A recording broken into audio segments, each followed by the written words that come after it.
Well, hopefully that went through just fine, so Bear doesn't have to deal with ads. Welcome in everyone to the library. It's yours truly, Vexing Cat. We are returning, of course, to finish Jack London's White Fang. Let me grab that and throw that over there, just so I have it if I need it. As a friendly reminder, as you settle in, be sure to hydrate, caffeinate, grab a snack, do whatever you need to relax and enjoy the stream. I think we're still in 20 seconds or something of an ad break, so I'll wait to let that finish cooking before I do a couple shout outs. But been really intrigued by, I've been meeting some other streamers recently. Some really cool and some other readers. There's a whole world of reader streams out there. So welcome in, anyone that just came back from the ad break. It's yours truly, Vexing Cat. We are returning to White Fang, so thank you for your patience and watching the ads. Um, I know they're not grand and they're kind of a mild inconvenience, shall we say, but it is a necessary evil to have access to cute emotes. That's the trade-off. It's like become an affiliate partner, etc., and you get to have cute emotes. And, there is commission or something. I'm not really entirely sure what the monetary aspect is considered. Independent contracting? I don't know. But we return to Jack London's White Fang. We are finishing part 5, the last 4 chapters of the book. As a quick recap for those of you that weren't here previously, in the previous chapters, in the last section, the first chapter of part 5, and then the end of part 4, White Fang was in a fight for his life with this bulldog named Cherokee. First bulldog he'd ever encountered, the first one that ever had come north to fight him. And Beauty Smith, his, then master, owner / terrible god, mistreated him terribly, and during the fight, the bulldog had gotten a hold of White Fang, and Beauty Smith was doing just leveling more abuse upon him, while he was slowly losing his airway. It was horrible. But Whedon Scott, his true god, his master, his kind benefactor, if you will, rescued him and beat the tar off of Beauty Smith, or at least gave him a couple of wallops at the very least, which is the minimum of what is owed against such a terrible man. But I digress. We move on. At the end of the last part, Mr. Scott, was going on the steamboat Aurora, headed south, and he and his dog musher, Matt, who is the dog's caretaker when Scott is away, Matt and he devised a plan to lock White Fang into the cabin while he loaded up with his gear and got onto the steamboat to leave. But White Fang is smart as a whip and just a little bit crazy, and he actually broke through the window of the cabin to be on the steamboat with Whedon Scott. So that is how the last part ended, and now his next part of his journey begins. He and Whedon Scott are going to be traveling on the boat. Who knows what shenanigans he's going to get into on that ferry ride. We shall see. All right. Well, hopefully everyone's snuggled in, got your beverages, whatever they be, whether they warm or cold or caffeinated or plain old-fashioned water. Just make sure you're staying hydrated. Grab yourself a snack if you need one, and curl up with a good blanket. And let's get started.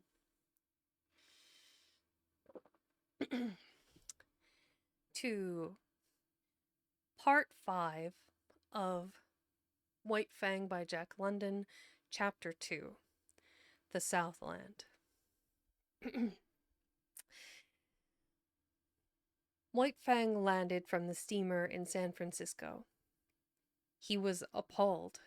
Deep in him, below any reasoning process or act of consciousness, he had associated power with Godhead. And never had the men seemed such marvelous gods as now, when he trod the slimy pavement of San Francisco. The log cabins he had known were replaced by towering buildings. The streets were crowded with perils. Wagons, carts, automobiles, great, straining horses pulling huge trucks, and monstrous cable and electric cars hooting and clanging through the mist. Through the midst, screeching their insistent menace after the manner of the lynxes he had known in the northern woods. All this was the manifestation of power. Through it all, behind it all, was man, governing and controlling, expressing himself as of old by his mastery over matter.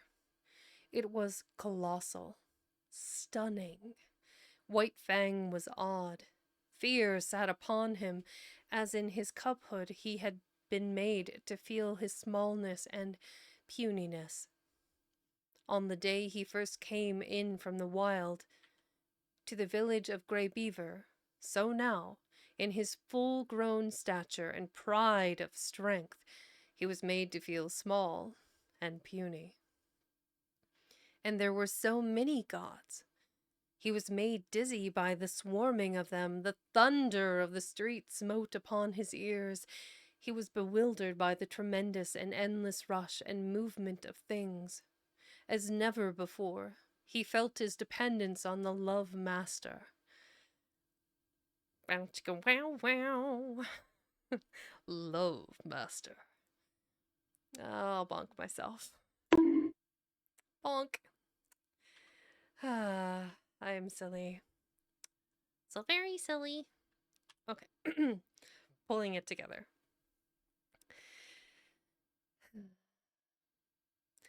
As never before, he felt his dependence on the Love Master, close at whose heels he followed, no matter what happened, never losing sight of him. But White Fang was to have no more than a nightmare vision of the city. An experience that was like a bad dream, unreal and terrible, that haunted him for long after in his dreams. He was put into a baggage car by the master, chained in a corner in the midst of heaped trunks and valises. I'm not entirely sure if that's...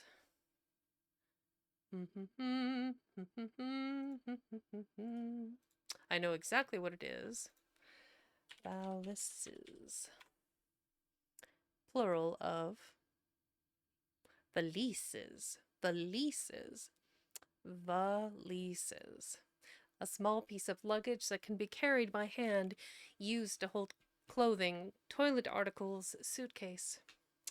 Yes, valises. Okay. Well, the more you know. Back to it. He was put into a baggage car by the master, chained in a corner in the midst of heaped trunks and valises. Here a squat and brawny god held sway, with much noise, hurling trunks and boxes about, dragging them in through the door and tossing them into the piles, or flinging them out of the door, smashing and crashing to other gods who awaited them. Honestly, this sounds like our current transportation, baggage claim situation when we fly. They just yeet, just yeet it off the plane and right into the waiting people below. Theoretically. And here, in this inferno of luggage, was White Fang, deserted by the master, or at least White Fang thought he was deserted, until he smelled out the master's canvas clothes bag alongside of him and proceeded to mount guard over them. Mount guard. He was probably standing with the bag between his legs, like standing over it, is what I am imagining.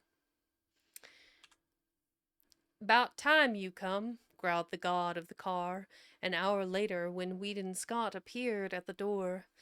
"That dog of yourn won't let me lay a finger on your stuff." White Fang emerged from the car. He was astonished. The nightmare city was gone. The car had been to him no more than a room in a house. and when he had entered it, the city had been all around him. In the interval, the city had disappeared. The roar of it no longer dinned upon his ears. Before him was smiling country, streaming with sunshine, lazy with quietude. But he had little time to marvel at the transformation. He accepted it as he accepted all the unaccountable doings and manifestations of the gods. It was their way.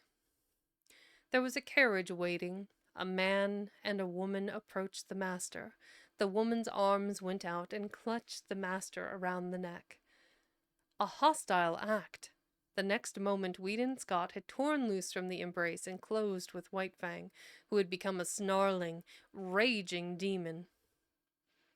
"It's all right, Mother," Scott was saying as he kept tight hold of White Fang and placated him.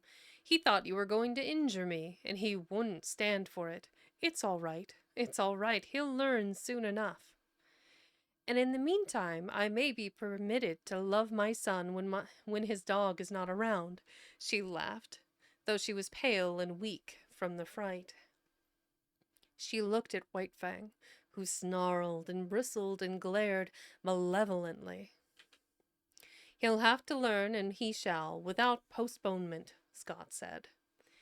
He spoke softly to White Fang until he had quieted him. Then his voice became firm. "Down, sir. Down with you."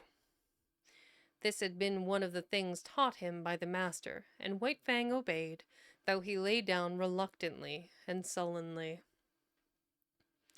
"Now, Mother." Scott opened his arms to her, but kept his eyes on White Fang. "Down," he warned. "Down." White Fang, bristling silently, half crouched as he rose, sank back and watched the hostile act repeated. But no harm came of it, nor of the embrace from the strange man-god that followed. Then the clothes bags were taken into the carriage, the strange gods and the love-master followed, and White Fang pursued, now running vigilantly behind, now bristling up to the running horses and warning them that he was there to see that no harm befell the god they dragged so swiftly across the earth. At the end of 15 minutes, the carriage swung in through a stone gateway and on between a double row of arched and interlacing walnut trees. On either side stretched lawns, their broad sweep broken here and there by great, sturdy-limbed oaks. In the near distance, in contrast with the young green of the tended grass, sunburnt hayfields showed tan and gold, while beyond were the tawny hills and upland pastures. From the head of the lawn, on the first soft swell from the valley level, looked down the deep-porched, many-windowed house. Little opportunity was given White Fang to see all this. Hardly had the carriage entered the grounds when he was set upon by a sheepdog, bright-eyed, sharp-muzzled, righteously indignant and angry. It was between him and the master, cutting him off. White Fang snarled no warning, but his hair bristled as he made his silent and deadly rush. This rush was never completed. He halted with awkward abruptness, with stiff forelegs bracing himself against his momentum, almost sitting down on his haunches. So desirous was he of avoiding contact with the dog, he was in the act of attacking. It was a female, and the law of his kind thrust a barrier between. For him to attack her would require nothing less than a violation of his instinct. But with the sheepdog it was otherwise. Being a female, she possessed no such instinct. On the other hand, being a sheepdog, her instinctive fear of the wild, and especially of the wolf, was unusually keen. White Fang was to her a wolf, the hereditary marauder who had preyed upon her flocks from the time sheep were first herded and guarded by some dim ancestor of hers. And so, as he abandoned his rush at her and braced himself to avoid the contact, she sprang upon him. He snarled involuntarily as he felt her teeth in his shoulder, but beyond this made no offer to hurt her. He backed away, stiff-legged with self-consciousness, and tried to go around her. He dodged this way and that, and curved and turned, but to no purpose. She remained always between him and the way he wanted to go. "Here, Collie," called the strange man in the carriage. Weedon Scott laughed. "Never mind, father. It is good discipline. White Fang will have to learn many things, and it's just as well that he begins now. He'll adjust himself all right." The carriage drove on, and still Collie blocked White Fang's way. He tried to outrun her by leaving the drive and circling across the lawn, but she ran on the inner and smaller circle, and was always there, facing him with her 2 rows of gleaming teeth. Back he circled, across the drive to the other lawn, and again she headed him off. The carriage was bearing the master away. White Fang caught glimpses of it disappearing amongst the trees. The situation was desperate. He essayed another circle. She followed, running swiftly, and then, suddenly, he turned upon her. It was his old fighting trick. Shoulder to shoulder, he struck her squarely. Not only was she overthrown, so fast had she been running that she rolled along, now on her back, now on her side, as she struggled to stop, clawing gravel with her feet and crying shrilly her hurt pride and indignation. White Fang did not wait. The way was clear, and that was all he had wanted.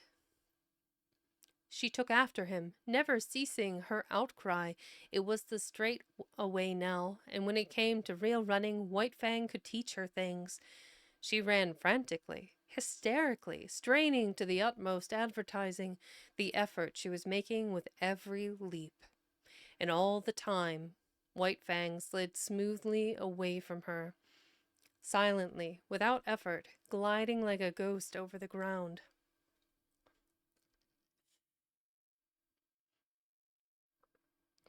As he rounded the house to the, I'm going to say porte cochere. I don't know. Porte cochere. That is very French. Porte cochere. That is not an English word for sure. To the internet. Well, let's see. What does that sound like? Porte cochere. Okay. A North American port where vehicles stop to discharge passengers. So it's kind of like one of these bad boys from the old South, where you just roll on up and discharge your passengers out from under the wet. Makes sense. Porte cochere. Okay. As he rounded the house to the porte cochere, he came upon the carriage. It had stopped, and the master was alighting. At this moment, still running at top speed, White Fang became suddenly aware of an attack from the side. It was a deerhound, rushing upon him. White Fang tried to face it, but he was going too fast, and the hound was too close. It struck him on the side, and such was his forward momentum and the unexpectedness of it, White Fang was hurled to the ground and rolled clear over. He came out of the tangle a spectacle of malignancy, ears flattened back, lips writhing, nose wrinkling, his teeth clipping together as the fangs barely missed the hound's soft throat. The master was running up, but was too far away, and it was Collie that saved the hound's life. Before White Fang could spring in and deliver the fatal stroke, and just as he was in the act of springing in, Collie arrived. She had been outmaneuvered and outrun, to say nothing of her having been unceremoniously tumbled in the gravel, and her arrival was like that of a tornado, made up of offended dignity, justifiable wrath, and instinctive hatred for this marauder from the wild. She struck White Fang at right angles in the midst of his spring, and again he was knocked off his feet and rolled over. The next moment the master arrived, and with one hand held White Fang, while the father called off the dogs. "I say, This is a pretty warm reception for a poor lone wolf from the Arctic, the master said, while White Fang calmed down under his caressing hand. In all his life, he's only been known once to go off his feet, and here he's been rolled twice in 30 seconds. The carriage had driven away, and other strange gods had appeared from out the house. Some of these stood respectfully at a distance, but 2 of them, women, perpetrated the hostile act of clutching the master around the neck. White Fang, however, was beginning to tolerate this act. No harm seemed to come of it, while the noises the gods made were certainly not threatening. These gods also made overtures to White Fang, but he warned them off with a snarl, and the master did likewise with word of mouth. At such times, White Fang leaned in close against the master's legs and received reassuring pats on the head. The hound, under the command, "Dick, lie down, sir." Oh no. The dog's name is Dick. Aw. Why am I subjected to this? It's an improvement, I guess. I'll just get my... Yeah. Where's my bonk? There it is. Yeah. I'll do my best. Dick, lie down, sir, had gone up the steps and lain down to one side on the porch. Still growling and keeping a sullen watch on the intruder, Collie had been taken in charge by one of the woman gods, who held arms around her neck and petted and caressed her, but Collie was very much perplexed and worried, whining and restless, outraged by the permitted presence of this wolf and confident that the gods were making a mistake. All the gods started up the steps to enter the house. White Fang followed closely at the master's heels. Dick, on the porch, growled, and White Fang on the steps bristled and growled back. Take Collie inside and leave the 2 of them to fight it out, suggested Scott's father. After that, they'll be friends. This man knows nothing of wolves, especially not White Fang. That's not a good idea. Then White Fang to show his friendship will have to be chief mourner at the funeral, laughed the master. He knows what's up. The elder Scott looked incredulously, first at White Fang, then at Dick, and finally at his son. You mean that? Whedon nodded his head. I mean just that. You'd have a dead Dick inside of 1 minute. 2 minutes at the farthest. Oh. Just why? I know, but it's so funny. Okay. I am a child. I mean just that. You'd have a dead Dick inside 1 minute. 2 minutes at the farthest. He turned to White Fang. Come on, you wolf. It's you that'll have to come inside. White Fang walked, stiff-legged up the steps and across the porch, with tail rigidly erect, keeping his eyes on Dick to guard against a flank attack, and at the same time prepared for whatever fierce manifestation of the unknown that might pounce out upon him from the interior of the house. But no thing of fear pounced out, and when he had gained the inside, he scouted carefully around, looking for it, and finding it not. Then he lay down with a contented grunt at the master's feet, observing all that went on, ever ready to spring to his feet and fight for life with the terrors he felt must lurk under the trap roof of the dwelling. Well, aside from a dead Dick in a minute or 2, just okay. That was pretty good. Like, he started strong, really strong. I'm sorry, Teeth. it wasn't trying to be pervy, it was just funny to me. Um, I mean, Tom, Dick, and Harry were common vernacular names in like the 1900s. So, I mean, eh, it's funny now because I don't think I know any adult with the name Dick. I know a couple of Richards who are Dicks, but I don't know anybody that goes by the name Dick. I can bonk anytime his name is brought up. Well, whatever floats your boat teeth. All right, we are kind of in between chapters, and as a friendly reminder, we want to make sure that we hydrate, caffeinate, snack, curl up with a blanket, do whatever it is that you need to stretch. Yeah, good stuff. Ooh, and a pop for good measure. Do whatever you need to make sure you're taking care of yourselves. So I did want to throw a couple of shout outs today. Um, one of which is I found another reader. Now he doesn't read until 8 p.m. EST. I'm not. I shouldn't say he. They.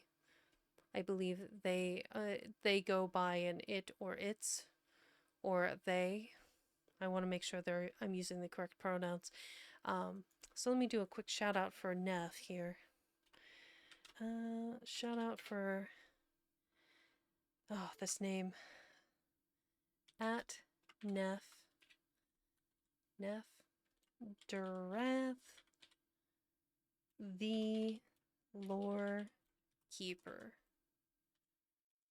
There we go. Neff Durath, the lore keeper. There we go. Will it let me?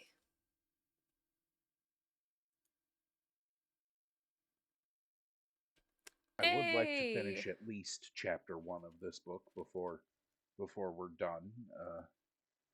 So I should continue. This tale within chapter 1 of this book is called A Reckoning with Fiona. It's probably Fiona.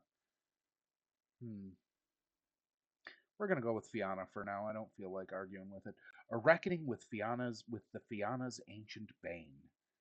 When I think I would need to see how it was spelled, but it might be Fiona or it could be Fiona.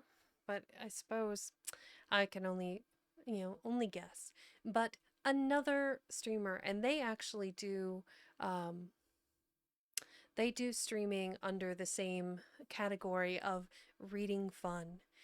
And as far as I'm aware, most of the streamers that do like reading usually read under ASMR, which is what I had been doing because that I had is what I had seen my peers doing. But Neff reads under reading for reading fun, and I'd like to keep going with that.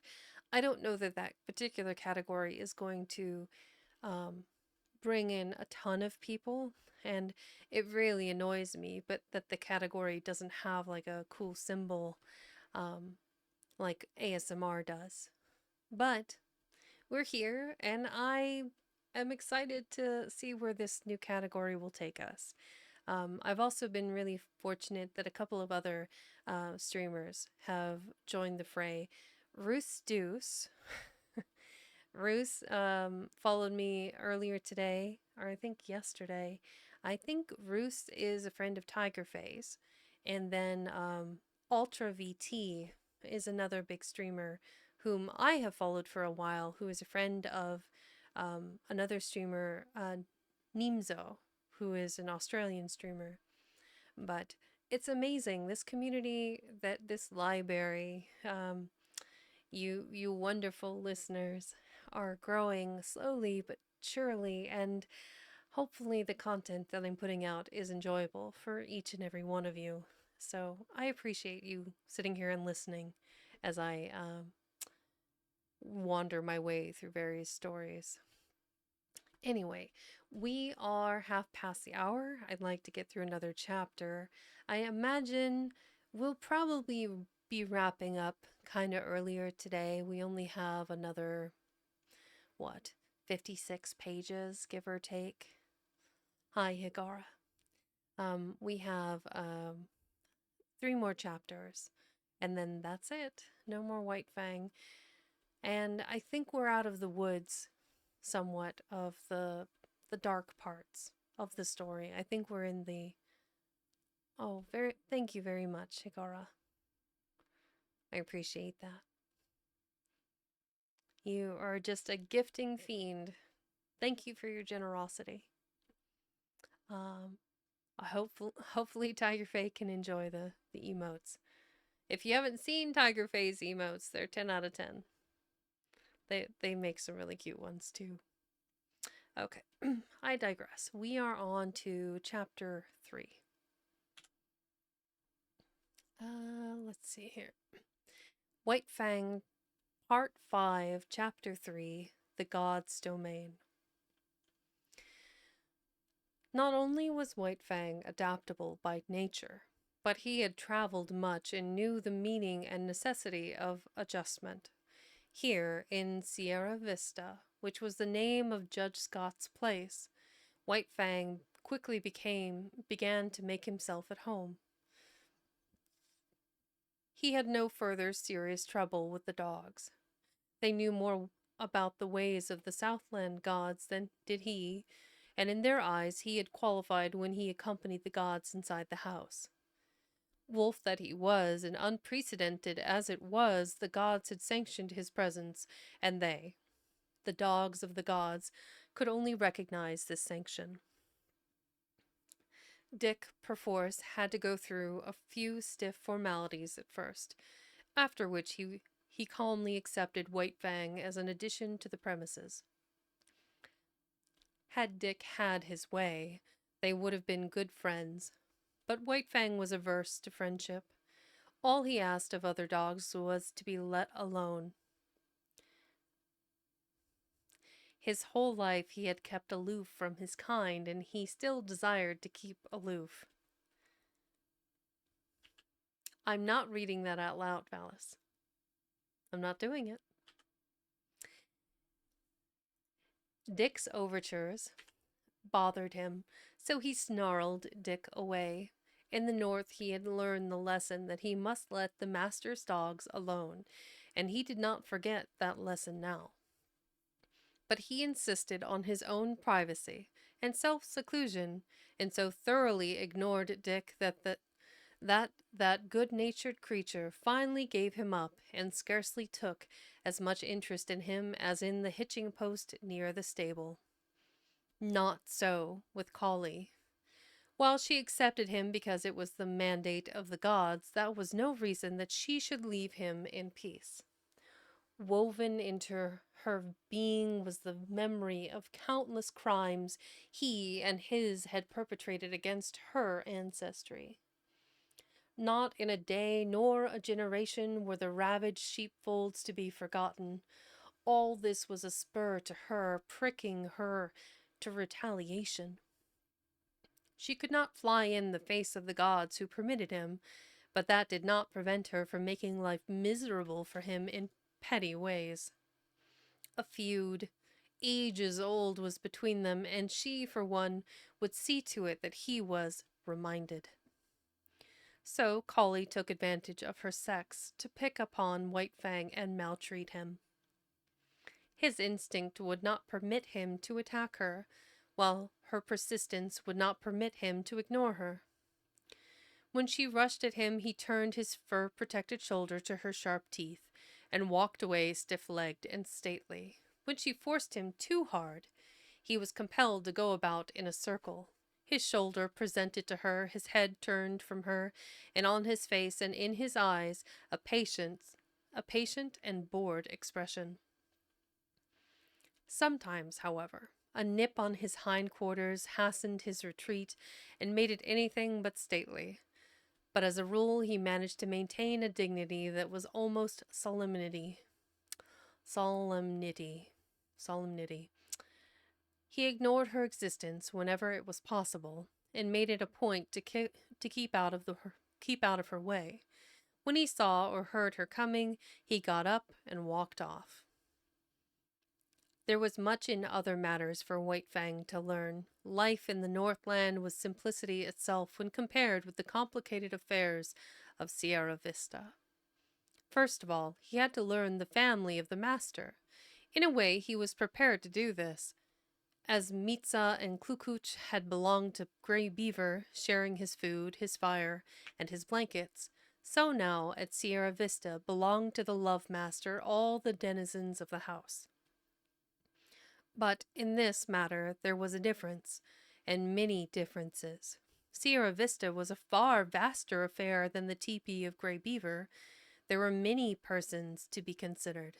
There was Judge Scott, and there was his wife. There were the master's two sisters, Beth and Mary. There was his wife, Alice, and then there were his children, Whedon and Maud, toddlers of 4 and 6.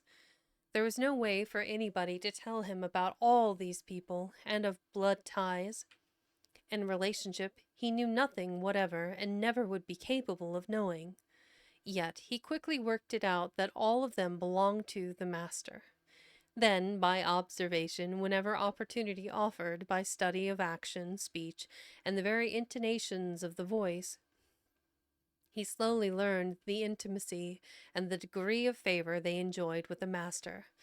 And by this ascertained standard, White Fang treated them accordingly. What was of value to the master, he valued. What was dear to the master was to be cherished by White Fang and guarded carefully. Thus it was with the two children. All his life he had disliked children. He hated and feared their hands. The lessons were not tender that he had learned of their tyranny. The lessons were not tender that he had learned of their tyranny and cruelty in the days of the Indian villages. When Whedon and Maud had first approached him, he growled warningly and looked malignant. A cuff from the master and a sharp word had then compelled him to permit their caresses.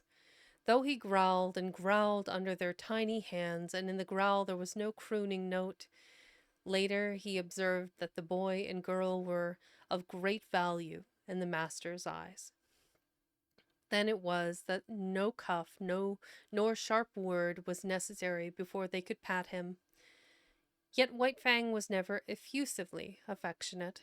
He yielded to the master's children with an ill but honest grace, and endured their fooling as one would endure a painful operation. When he could no longer endure, he would get up and stalk determinedly away from them. But after a time, he grew even to like the children. Still, he was not demonstrative. He would not go up to them. On the other hand, instead of walking away at sight of them, he waited for them to come to him. And still later, it was noticed that a pleased light came into his eyes when he saw them approaching, and then he looked after them with an appearance of curious regret when they left him for other amusements. All this was a matter of development, and took time. Next in his regard, after the children, was Judge Scott. There were two reasons, possibly, for this. First, he was evidently a valuable possession of the master's, and next, he was undemonstrative. White Fang liked to lie at his feet on the wide porch when he read the newspaper, from time to time favoring White Fang with a look or a word. Untroublesome tokens that he recognized White Fang's presence and existence. But this was only when the master was not around. When the master appeared, all other beings ceased to exist, so far as White Fang was concerned. White Fang allowed all the members of the family to pet him and make much of him, but he never gave to them what he gave to the master. No caress of theirs could put the love croon into his throat, and try as they would, they could never persuade him into snuggling against them. This expression of abandon and surrender, of absolute trust, he reserved for the master alone. In fact, he never regarded the members of the family in any other light than possessions of the love master. Also, White Fang had early come to differentiate between the family and the servants of the household. The latter were afraid of him. while he merely refrained from attacking them. This because he considered that they were likewise possessions of the master. Between White Fang and them existed a neutrality and no more. They cooked for the master and washed the dishes and did other things, just as Matt had done up in the Klondike. They were, in short, appurtenances of the household. Appurtenances. That's a good word too. Appurtenances. No, shoot. I clicked the wrong thing.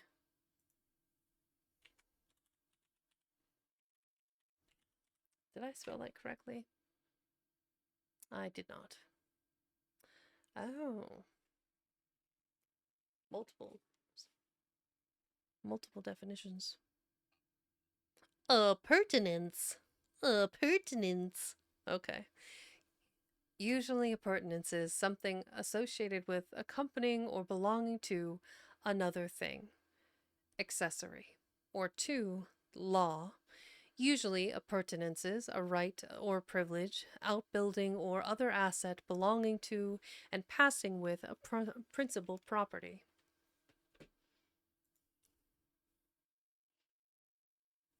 Appurtenances of the household. I'm going to say accompanying or belonging to another thing. The hard workers of the house would be part of the house. Okay. They were, in short, appurtenances of the household. Outside the household there was even more of White Fang to learn. The master's domain was wide and complex, yet it had its metes and bounds. The land itself ceased at the county road. Outside was the common domain of all gods, the roads and streets. Then, inside other fences, were the particular domains of other gods. A myriad laws governed all these things and determined conduct. Yet he did not know the speech of the gods, nor was there any way for him to learn save by experience. He obeyed his natural impulses until they ran him counter to some law. When this had been done a few times, he learned the law and after that observed it. But most potent in his education were the cuff of the master's hand, the censure of the master's voice. Because of White Fang's very great love, a cuff from the master hurt him far more than any beating Grey Beaver or Beauty Smith had ever given him. They had hurt only the flesh of him. Beneath the flesh, the spirit had still raged, splendid and invincible. But with the master, the cuff was always too light to hurt the flesh, yet it went deeper. It was an expression of the master's disapproval, and White Fang's spirit wilted under it. In point of fact, the cuff was rarely administered. The master's voice was sufficient. By it, White Fang knew whether he did right or not. By it, he trimmed his conduct and adjusted his actions. It was the compass by which he steered and learned to chart the manners of a new land and life. Bit of coffee there. In the Northland, the only domesticated animal was the dog. All other animals lived in the wild and were, when not too formidable, lawful spoil for any dog. All his days White Fang had foraged among the live things for food. It did not enter his head that in Southland it was otherwise. But this he was to learn early in his residence in Santa Clara Valley. Sauntering around the corner of the house in the early morning, he came upon a chicken. Dinner that had escaped from the chicken yard. White Fang's natural impulse was to eat it. A couple of bounds, a flash of teeth, and a frightened squawk, and he had scooped in the adventurous fowl. It was farm-bred and fat and tender, and White Fang licked his chops and decided that such fare was good. Later in the day, he chanced upon another stray chicken near the stables. One of the grooms ran to the rescue. He did not know White Fang's breed, so for weapon he took a light buggy whip. At the first cut of the whip, White Fang left the chicken for the man. A club might have stopped White Fang. A club might have stopped White Fang, but not a whip. Silently, without flinching, he took a second cut in his forward rush, and as he leaped for the throat, the groom cried, "Oh my God!" Groom cried out, "My God!" and staggered backward. He dropped the whip and shielded his throat with his arms. In consequence, his forearm was ripped open to the bone. The man was badly frightened. It was not so much White Fang's ferocity as it was his silence that unnerved the groom. Still, protecting his throat and face with his torn and bleeding arm, he tried to retreat to the barn, and it would have gone hard with him had not Collie appeared on the scene. As she had saved Dick's life, she now saved the groom's. She rushed upon White Fang in frenzied wrath. She had been right. She had known better than the blundering gods. All her suspicions were justified. Here was the ancient marauder up to his old tricks again. The groom escaped into the stables, and White Fang backed away before Collie's wicked teeth, or presented his shoulder to them and circled round and round.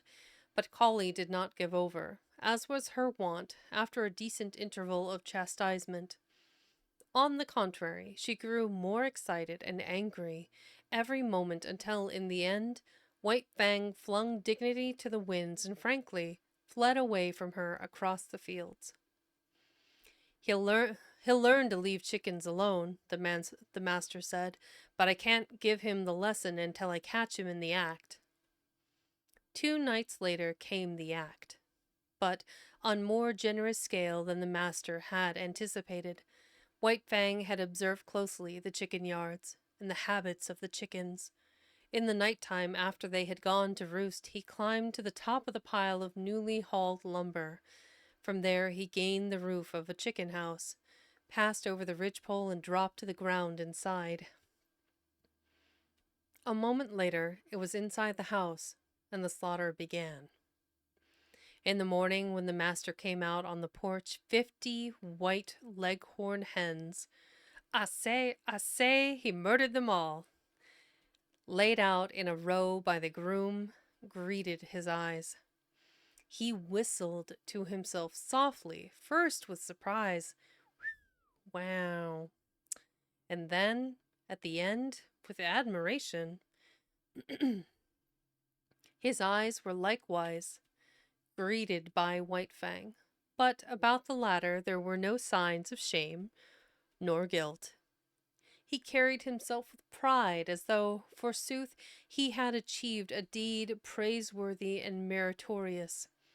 There was about him no consciousness of sin. The master's lips tightened as he faced the disagreeable task.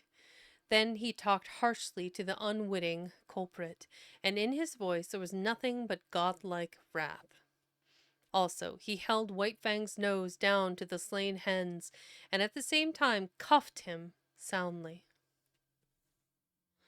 White Fang never raided a chicken roost again. It was against the law, and he had learned it. Then the master took him into the chicken yards.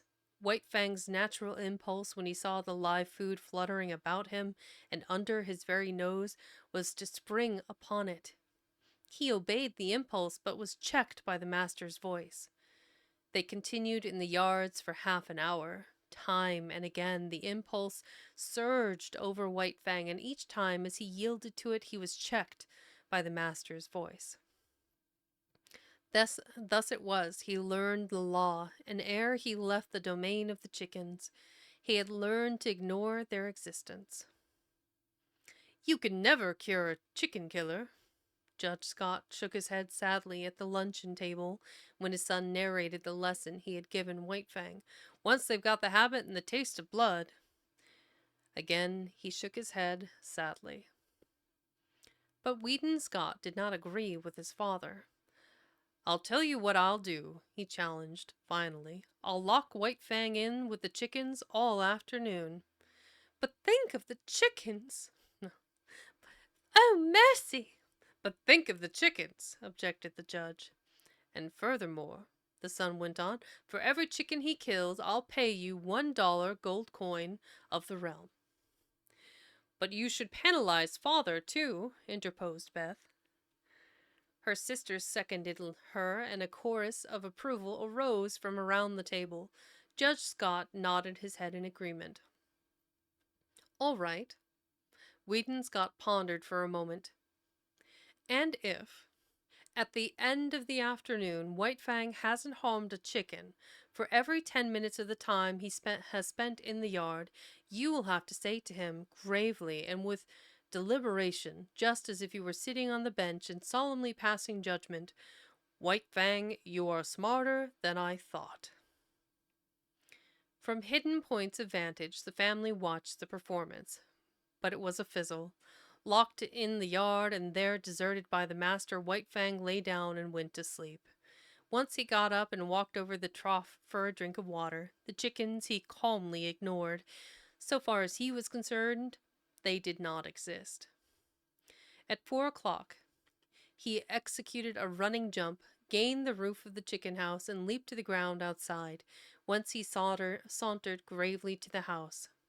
He had learned the law, and on the porch before the delighted family, Judge Scott, face to face with White Fang, said slowly and solemnly, 16 times, White Fang, you are smarter than I thought. But it was the multiplicity of laws that befuddled White Fang, and often brought him into disgrace. He had learned that he must not touch the chickens that belonged to other gods. Then there were cats, and rabbits, and turkeys. All these he must let alone. In fact, when he had but partly learned the law, his impression was that he must leave all live things alone. Out in the back pasture, a quail could flutter up under his nose unharmed. All tense and trembling with eagerness and desire, he mastered his instinct and stood still. He was obeying the will of the gods. And then, one day, again out in the back pasture, he saw Dick start a jackrabbit and run it. The master himself was looking on and did not interfere. Nay, he encouraged White Fang to join in the chase, and thus he learned that there was no taboo on jackrabbits. In the end, he worked out the complete law. Between him and all domestic animals, there must be no hostilities. If not amity, at least neutrality must obtain. But the other animals, the squirrels and quail and cottontails, were creatures of the wild who had never yielded allegiance to man. They were the lawful prey of any dog. It was only the tame that the gods protected, and between the tame, deadly strife was not permitted. The gods held the power of life and death over their subjects, and the gods were jealous of their power. Life was complex in Santa Clara Valley, after the simplicities of the Northland, and the chief thing demanded by these intricacies of civilization was control, restraint, a poise of self that was as delicate as the fluttering of gossamer wings, and at the same time as rigid as steel. Life had 1,000 faces, and White Fang found he must meet them all. Thus, when he went to town, into San Jose, running behind the carriage or loafing about the trees when the carriage stopped, life flowed past him, deep and wide and varied, continually impinging upon his senses, demanding of him instant and endless adjustments and correspondences, and compelling him, almost always, to suppress his natural impulses.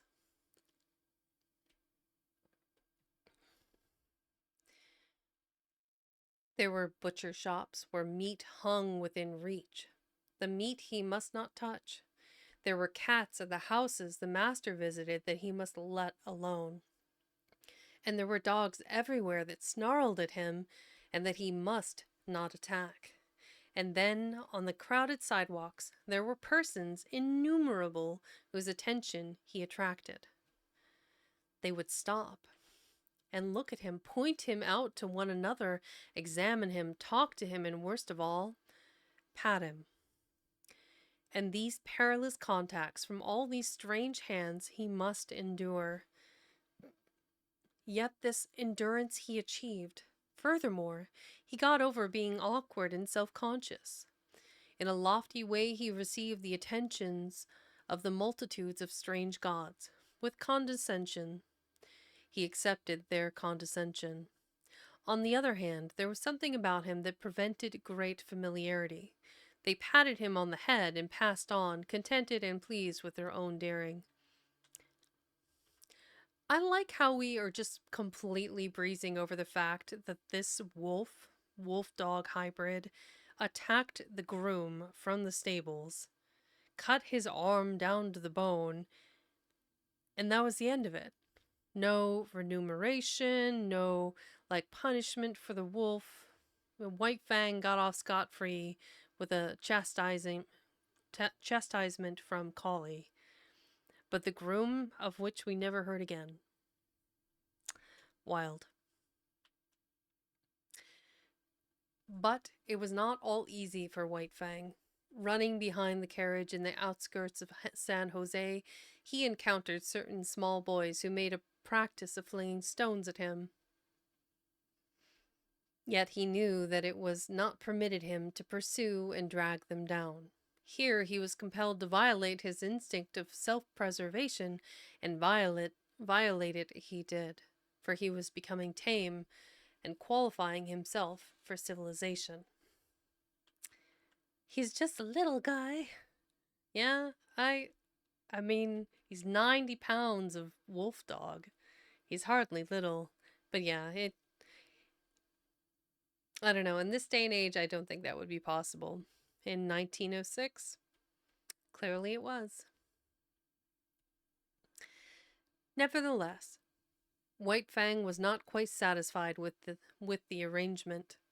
He had no abstract ideas about justice and fair play, but there is a certain sense of equity that resides in life, and it was this sense in him that resented the unfairness of his being permitted no defense against the stone throwers. He forgot that in the covenant entered into between him and the gods, they were pledged to care for him and defend him. But one day the master sprang from the carriage, whip in hand, and gave the stone throwers a thrashing.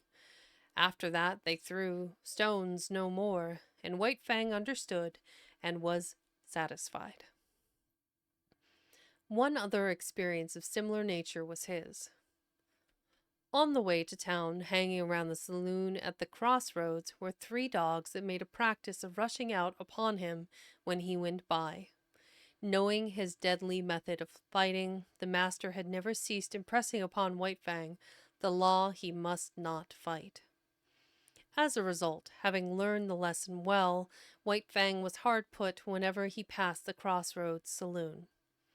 After the first rush each time, his snarl kept the 3 dogs at a distance. But they trailed along behind, yelping and bickering and insulting him. This endured for some time. The men at the saloon even urged the dogs on to attack White Fang. One day they openly sicked the dogs on him. The master stopped the carriage.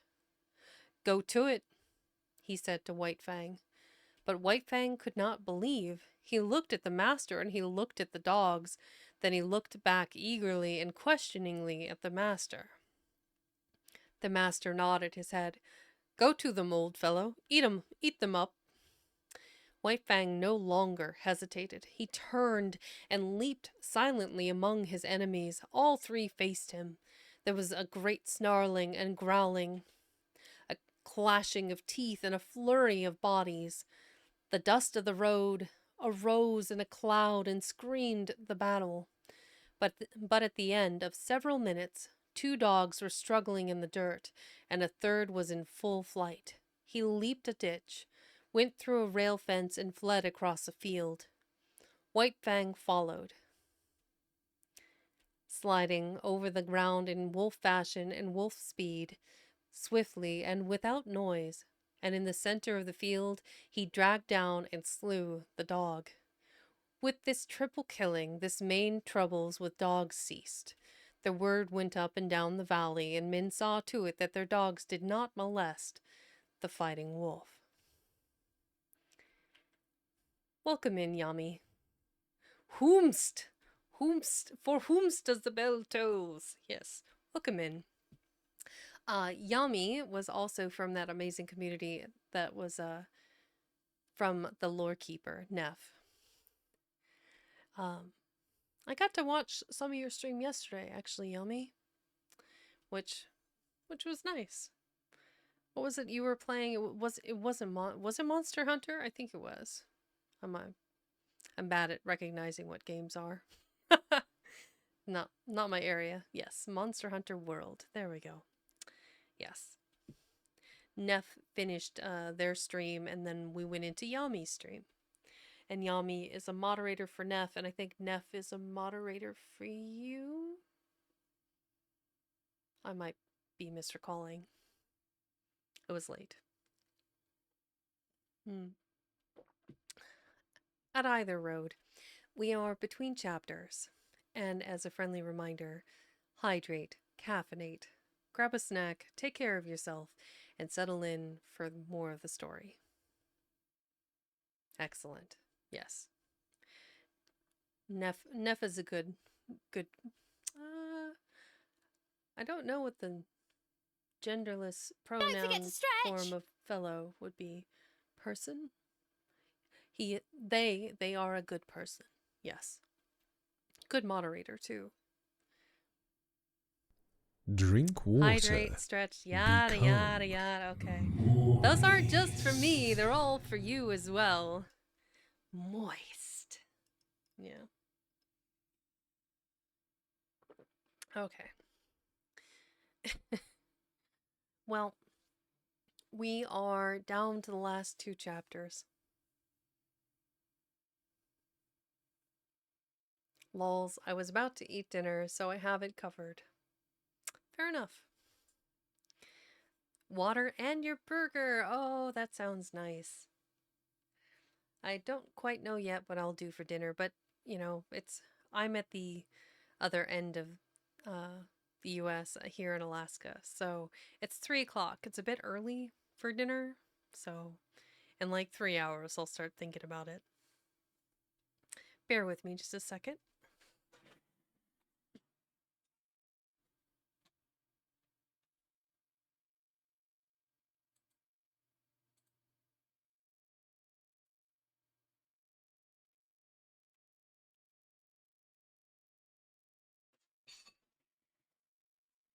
And with that, that's all set. Okay.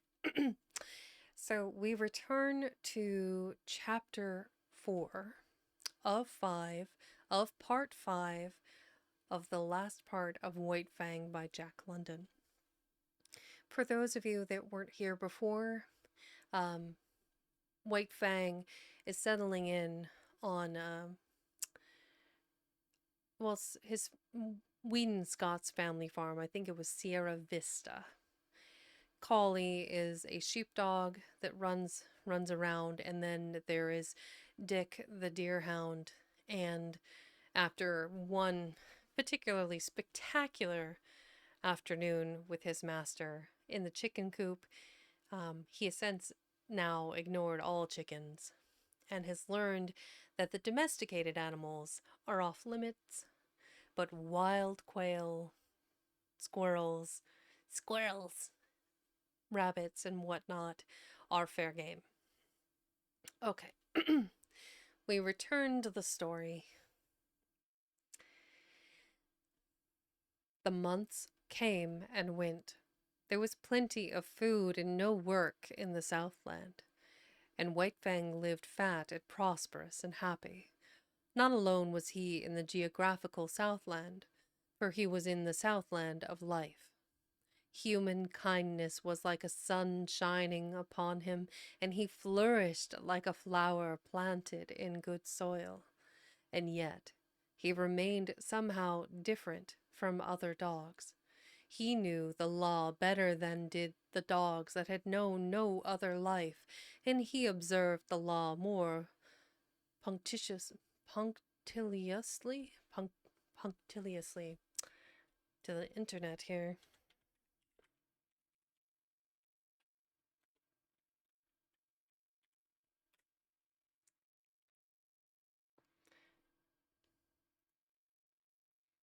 Punctilious, punctiliously, synonymous with anxiously, discreetly, faithfully.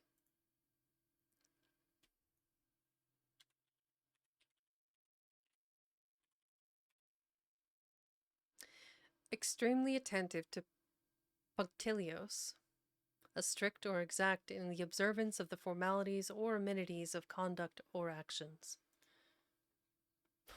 Punctilious. Punk. I don't know who reads those, but it's hilarious to me sometimes. All right, where was I?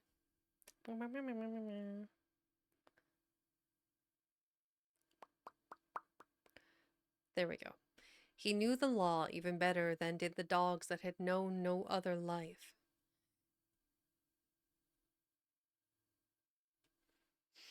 Time to stretch. Yep. Okay. He knew the law even better than did the dogs that had known no other life, and he observed the law more punctiliously. Punctiliously. Okay. The law more punctiliously. But still there was about him a suggestion of lurking ferocity, as though the wild still lingered in him and the wolf in him merely slept. He never chummed with other dogs. Lonely he had lived, so far as his kind was concerned, and lonely he would continue to live.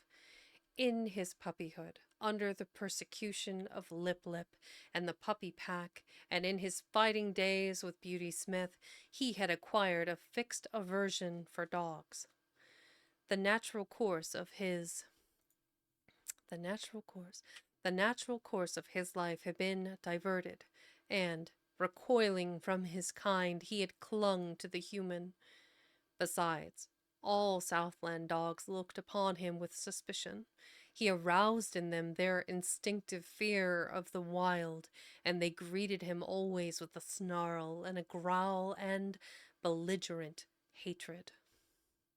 He, on the other hand, learned that it was not necessary to use his teeth upon them. His naked fangs and writhing lips were uniformly efficacious. Efficacious. Ah, there we go. Were uniformly efficacious, rarely failing to send a bellowing on rushing dog back on its haunches. But there was one trial in White Fang's life. Collie. She never gave him a moment's peace. She was not so amenable to the law as he. She defied all efforts of the master to make her become friends with White Fang. Ever in his ears was sounding her sharp and nervous snarl. She had never forgiven him the chicken-killing episode, and persistently held to the belief that his intentions were bad. She found him guilty before the act, and treated him accordingly. She became a pest to him, like a policeman following him around the stable and the grounds, and if he even so much as glanced curiously at a pigeon or chicken, bursting into an outcry of indignation and wrath. His favorite way of ignoring her was to lie down with his head on his forepaws and pretend sleep. This always dumbfounded and silenced her. With the exception of Collie, all things went well with White Fang. He had learned control and poise, and he knew the law. He achieved staidness and calmness and philosophic tolerance. He no longer lived in a hostile environment. Danger and hurt and death did not lurk everywhere about him. In time, the unknown, as a thing of terror and menace ever impending, faded away. Life was soft and easy, and it flowed along smoothly, and neither fear nor foe lurked by the way. He missed the snow without being aware of it. An unduly long summer would have been his thought had he thought about it. As it was, he merely missed the snow in a vague, subconscious way, in the same fashion, especially in the heat of summer, when he suffered from the sun, he experienced faint longings for the Northland. Their only effect upon him, however, was to make him uneasy and restless, without his knowing what was the matter. White Fang had never been very demonstrative. Beyond his snuggling and the throwing of a crooning note into his love growl, he had no way of expressing his love. Yet it was given him to discover a third way. He had always been susceptible to the laughter of the gods. Laughter had affected him with madness, made him frantic with rage, but he did not have it in him to be angry with the love master, and when that god elected to laugh at him in a good-natured, bantering way, he was nonplussed. He could feel the pricking and stinging of the old anger as it strove to rise up in him, but it strove against love. He could not be angry, yet he had to do something. At first he was dignified, and the master laughed the harder. Then he tried to be more dignified, and the master laughed harder than before. In the end, the master laughed him out of his dignity. His jaws slightly parted, his lips lifted a little, and a quizzical expression that was more love than humor came into his eyes. He had learned to laugh. Likewise, he learned to romp with the master, to be tumbled down and rolled over, and be the victim of innumerable rough tricks. In return, he feigned anger, bristling and growling ferociously, and clipping his teeth together in snaps that had all the seeming of deadly intention. But he never forgot himself. Those snaps were always delivered on the empty air. At the end of such a romp, when blow and cuff and snap and snarl were fast and furious, they would break off suddenly and stand several feet apart, glaring at each other. And then, just as suddenly, like the sun rising on a stormy sea, they would begin to laugh. This would always culminate with the master's arms going around White Fang's neck and shoulders while the latter crooned and growled his love song. But nobody else ever romped with White Fang. He did not permit it. He stood on his dignity, and when they attempted it, his warning snarl and bristling mane was anything but playful. That he allowed the master these liberties was no reason that he should be a common dog, loving here and loving there, everybody's property for a romp and a good time. He loved with single heart, and refused to cheapen himself or his love. The master went out on horseback a great deal, and to accompany him was one of White Fang's chief duties in life. In the Northland he had evidenced his fealty by toiling in the harness. But there were no sleds in the Southland, nor did dogs pack burdens on their backs. So he rendered fealty in the new way, by running with the master's horse. The longest day never played White Fang out. His was the gait of the wolf, smooth, tireless, and effortless, and at the end of 50 miles he would come in jauntily ahead of the horse. It was in connection with the riding that White Fang achieved one other mode of expression. Remarkable in that he did it but thrice in all his life. The first time occurred when the master was trying to teach a spirited thoroughbred the method of opening and closing gates without the rider dismounting. time and again, and many times he ranged the horse up to the gate in the effort to close it, and each time the horse became frightened and backed and plunged away. It grew more nervous and excited every moment. When it reared, the master put the spurs to it and made it drop its forelegs back to earth, whereupon it would whereupon it would begin kicking with its hind legs. White Fang watched the performance with increasing anxiety until he could contain himself no longer, when he sprang in front of the horse and barked savagely and warningly. Though he often tried to bark thereafter, and the master encouraged him, he succeeded only once, and then it was not in the master's presence.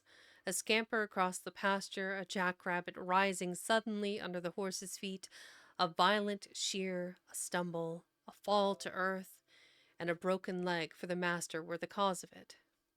White Fang sprang in a rage at the throat of the offending horse, but was checked by the master's voice. "Home! Go home!"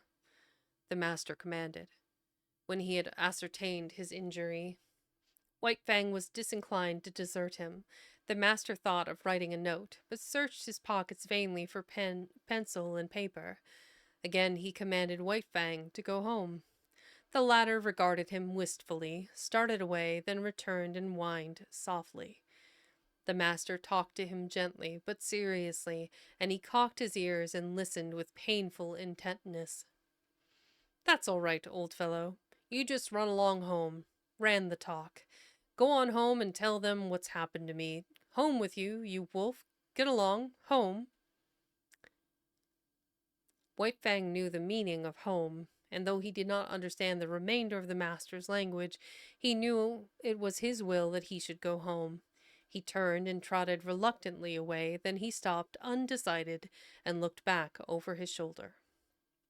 "Go home," came the sharp command, and this time he obeyed.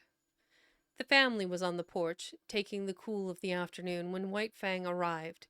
He came in among them, panting, covered with dust. "Whedon's back," Whedon's mother announced. The children welcomed White Fang with glad cries and ran to meet him.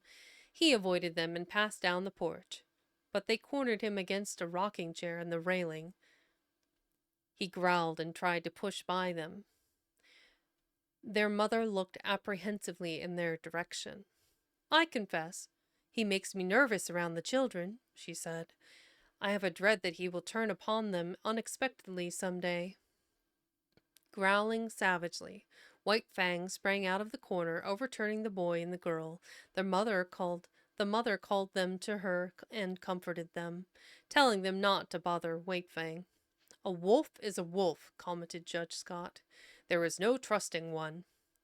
"But he is not all wolf," interposed Beth, standing for her brother in his absence. "You have only Whedon's opinion for that," rejoined the judge.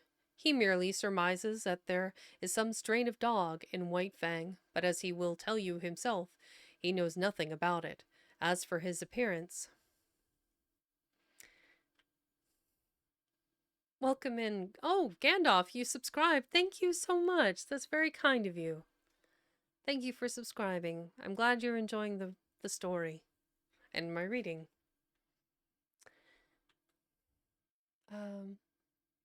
He did not finish the sentence. White Fang stood before him, growling fiercely. "Go away. Lie down, sir," Judge Scott commanded.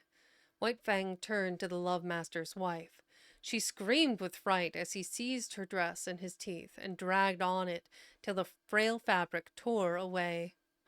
Scandalous!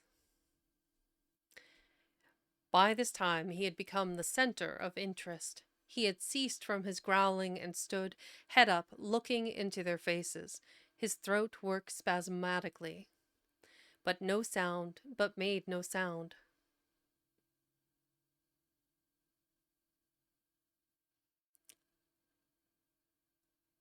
While he struggled with all his body, convulsed with the effort to rid himself of the incommunicable something that strained for utterance. What a sentence. convulsed with the effort to rid himself of the incommunicable something that strained for utterance. For a man that never finished school and only took a year of college, some of the things that Jack wrote is just phenomenal.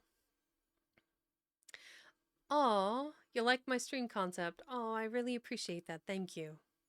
Um, Welcome to the library. I hope he is not going mad, said Whedon's mother. I told Whedon that I was afraid the warm climate would not agree with an Arctic animal. He's trying to speak, I do believe, Beth announced. At this moment, speech came to White Fang rushing up in a great burst of barking. Something had happened to Whedon. Something had happened to Whedon, his wife said decisively. They were all on their feet now, and White Fang ran down the steps, looking back to them to follow. For the second and last time in his life, he had barked and made himself understood. After this event, he found a warmer place in the hearts of the Sierra Vista people, and even the groom whose arm he had slashed admitted that he was a wise dog, even if he was a wolf. Judge Scott still held the same opinion and proved it to everybody's dissatisfaction by measurements and descriptions taken from the encyclopedia and various works on natural history. Well, he's a pompous old man, I guess. The days came and went, streaming their unbroken sunshine over the Santa Clara Valley.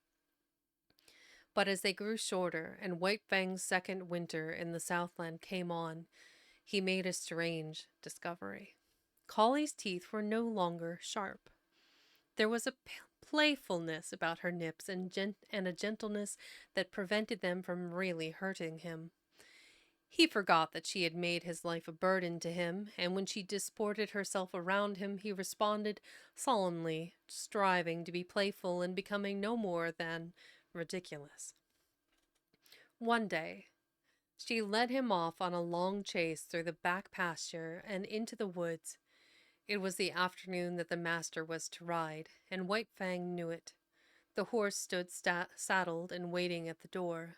White Fang hesitated. But there was that in him deeper than all the law he had learned, that the customs that had molded him, then his love for the master, then the very will to live of himself. And when, in the moment of his indecision, Collie nipped him and scampered off, he turned and followed after. The master rode alone that day, and in the woods, side by side, White Fang ran with Collie as his mother Quiche and Old One Eye had run long years before in the silent Northland forest. This is another incredible picture. Let's see, open, new tab, zoom in here. So, like, for those of you that haven't been here before, um, like my fascination and my hyperfixation is on a variety of subjects, but art is one of them. And so this is from a specific type of printing process, which is lithography. If you're not familiar with the concept, it's basically these big metal plates, usually copper because it's easy to etch. But you draw in the copper plate um, like what you want, and then you use your negative space. So if you want it to etch deeper, that has longer exposure in the acid bath. Then you paint on. It can be wax. It can be a solution. There's a couple of different things that you can use to prevent the acid from etching the plate. But basically, they went in and did multiple plates, and then you can see along the edge here. Let me zoom in a little bit more. You can see the unevenness of the image. It's multiple plates, so they would print one color, then they would go in and print a secondary color. This one was probably, so you have kind of this reddish hue, this beautiful gray color, a blue. The white was probably left alone, and then kind of this sepia brown color, which I think either the sepia or this black was, so it was like from light to dark layered on top of each other, and any part that is light would have been obscured by the solution. But yeah, you can see, look at the detail and the fur and these hash marks that are in the beautiful um, tree here. This is a Charles Livingston Bull who did all of the artwork for this incredible book. But you can see just like all of the details in the branches, in that texture, in this haziness. So that would have been in just a straight acid wash in the metal plate, and then thereafter, whenever they printed it, it would just be this continuous gradation of gray or blue in this case. Incredible execution. Anyway, I digress. In the woods, side by side, White Fang ran with Collie. And they were in love. Well, maybe not in love, but certainly sporting. We shall see. I think that was the end of chapter 4, and I, unfortunately, am due for an ad break, and there's nothing I can do about it before we read this final chapter. So, grab yourself a snack, grab yourself a drink, do whatever you need to kind of settle in. Unfortunately, we'll just be right back in 3 minutes while we get through this ad break. Welcome in, Fallen. I hope your play was excellent. We'll, yep, grab a snack. So, get settled in, dear listeners, and we'll be back in just a couple minutes.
Ba-da-ba-da.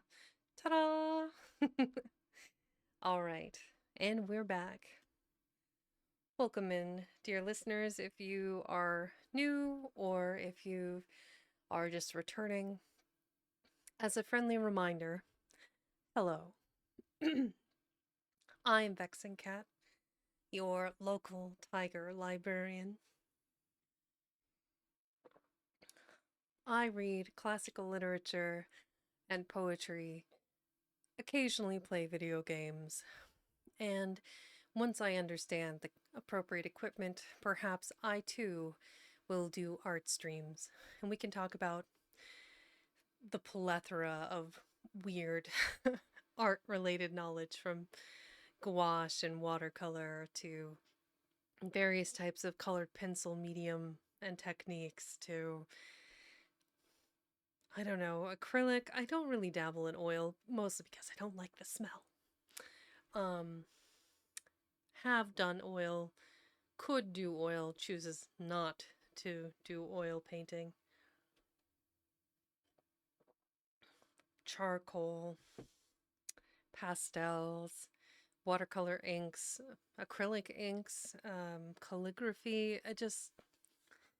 If it can be done by the hand, then, and create something beautiful, then I've tried a hand or two at it. Regardless, we're here. Let's get back to the story, and we'll finish a little bit early today, just because, 4 chapters. What was it, 72 pages? We're just cooking right through it. We're down to the last chapter now. So we are in part 5, chapter 5 of Jack London's White Fang, The Sleeping Wolf. It was about this time that the newspapers were full of the daring escape of a convict from San Quentin prison. He was a ferocious man. He had been ill-made in the making. He had not been born right, and he had not been helped any by the molding he had received at the hands of society. The hands of society are harsh, and this man was a striking example of its handiwork.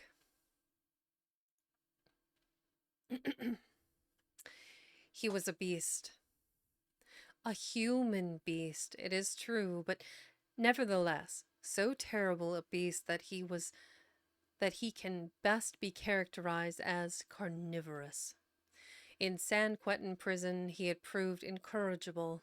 Punishment failed to break his spirit. He could die dumb mad in fighting to the last, but he could not live and be beaten.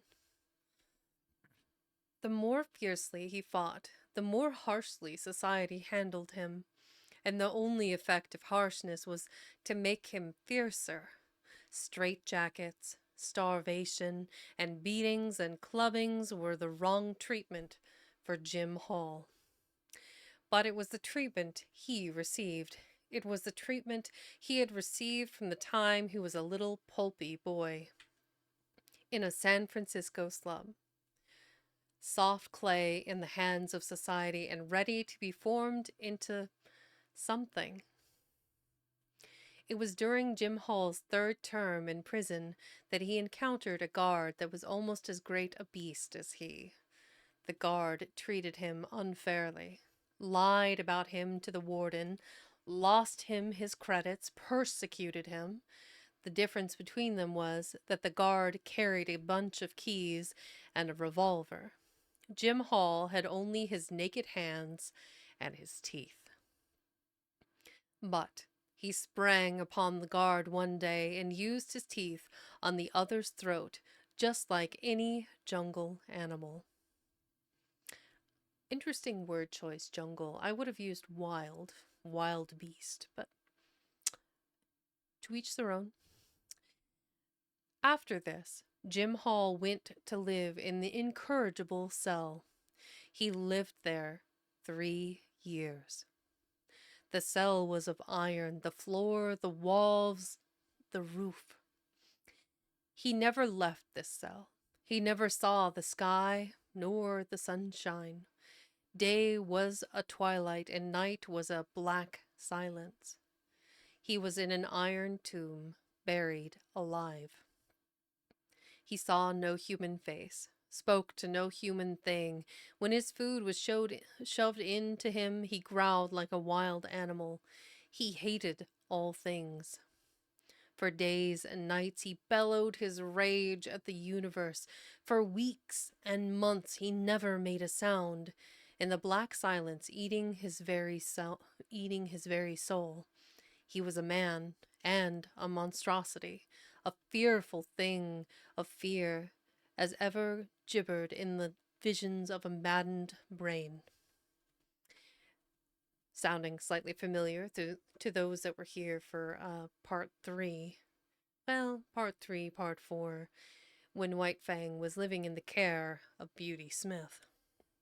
He too experienced a cage without end, battle upon battle, and ridicule and pain from his oppressors.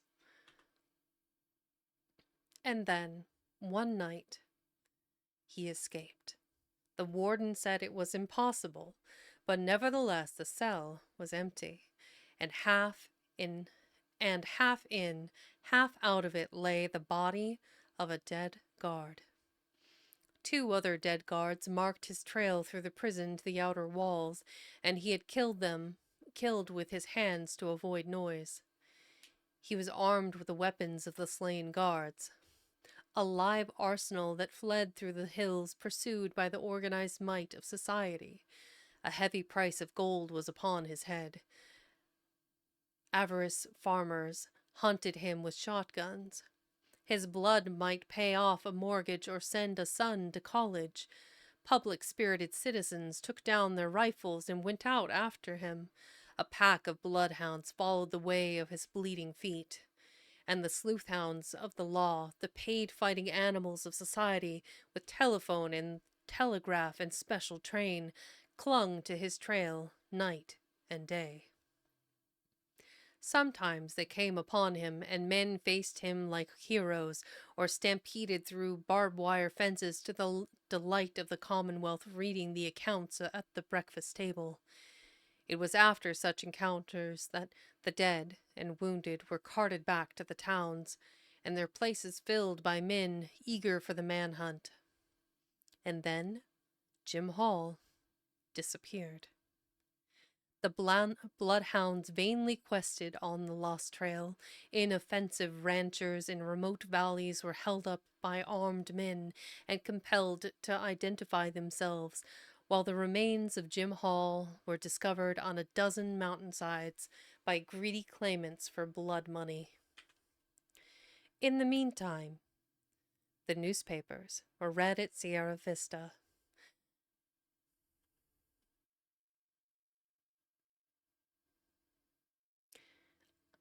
Roostos, welcome in.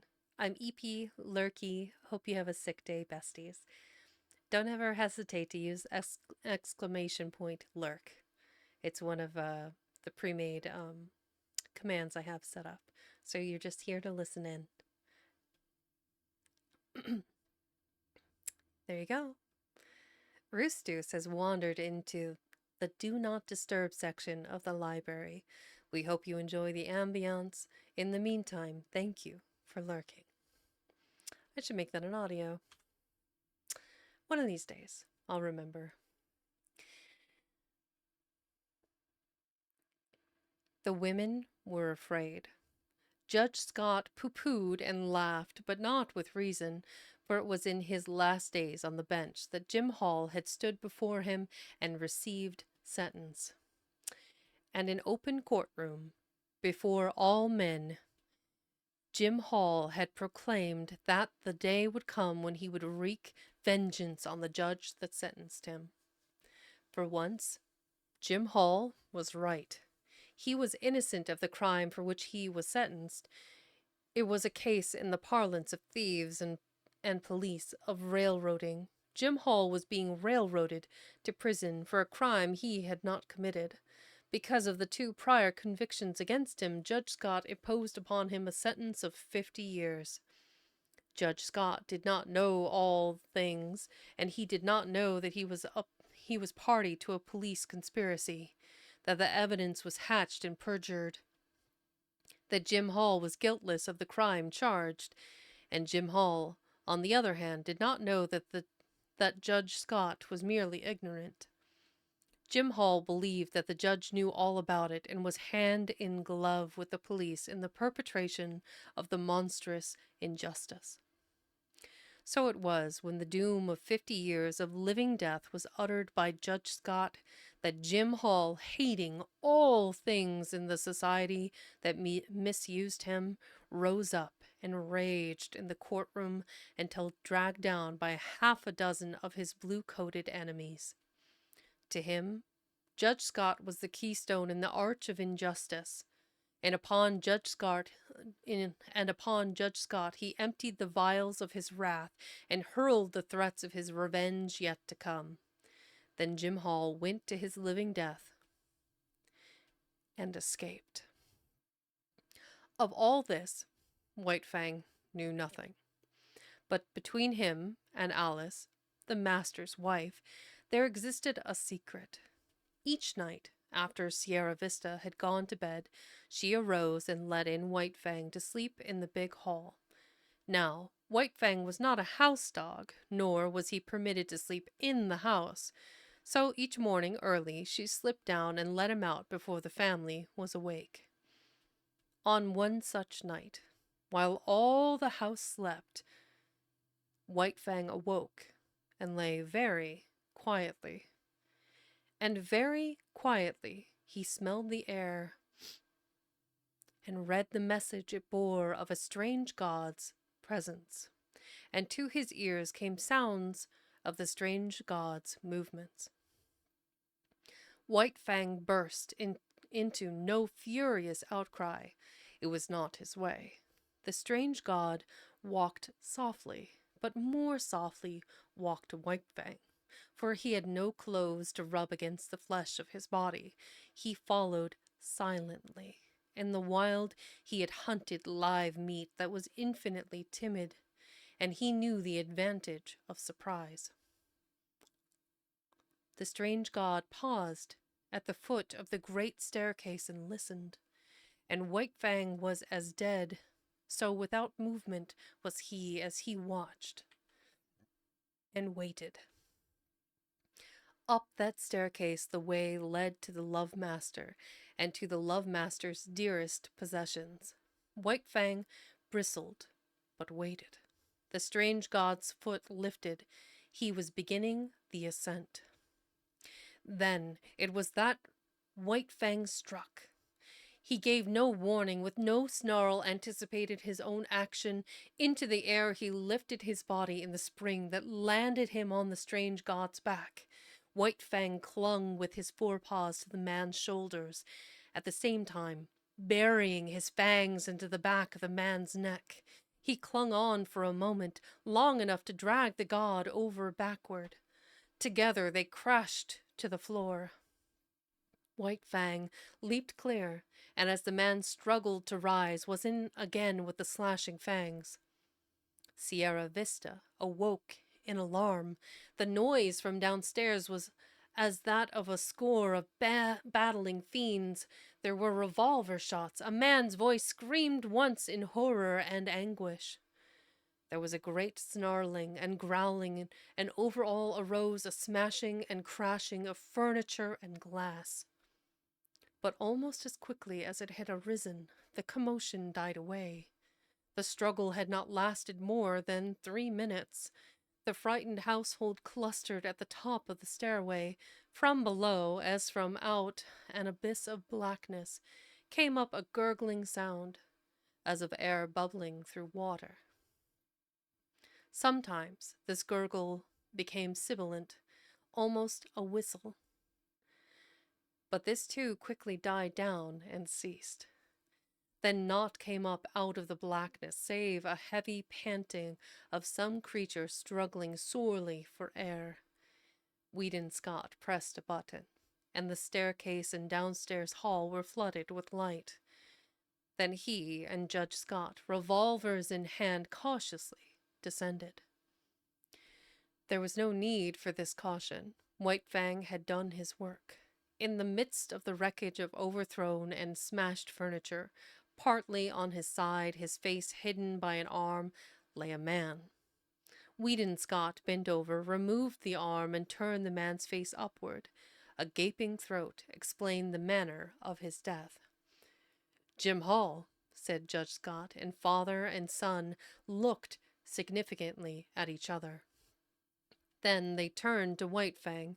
He, too, was lying on his side. His eyes were closed, but the lids slightly lifted in an effort to look at them as they bent over him, and the tail was perceptibly agitated in a vain effort to wag. Weedon Scott patted him, and his throat rumbled an acknowledging growl, but it was a weak growl at best, and it quickly ceased.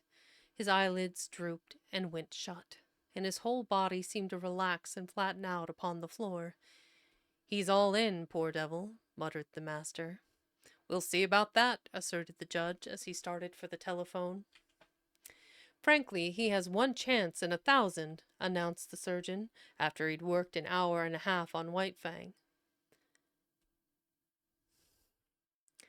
Hi, Spacey.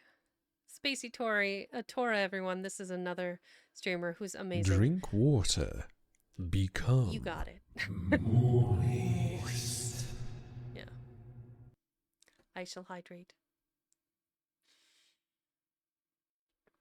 Don't forget to stretch! Yeah, I've got some funny ones. And I will stretch too. Yes, Teeth, you got it. Mommy? Sorry. Mommy? Sorry. Mommy? Sorry. Mommy? Sorry.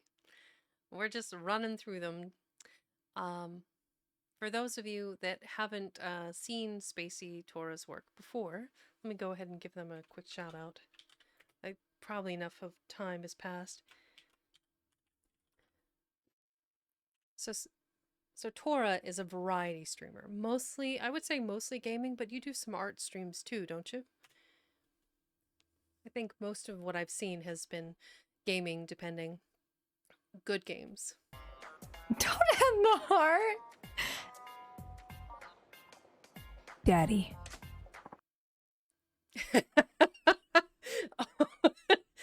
Oh, yep. It's randomly chooses a clip from whatever you have available. So, yeah.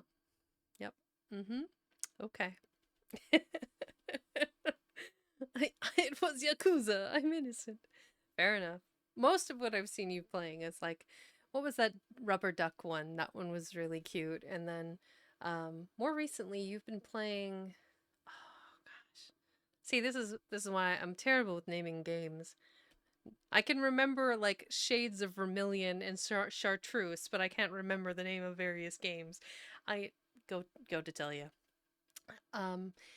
So Tora, yes, I agree. You should definitely do more art, and that has no bearing on the fact that I won one of your raffles and would be getting a special emote.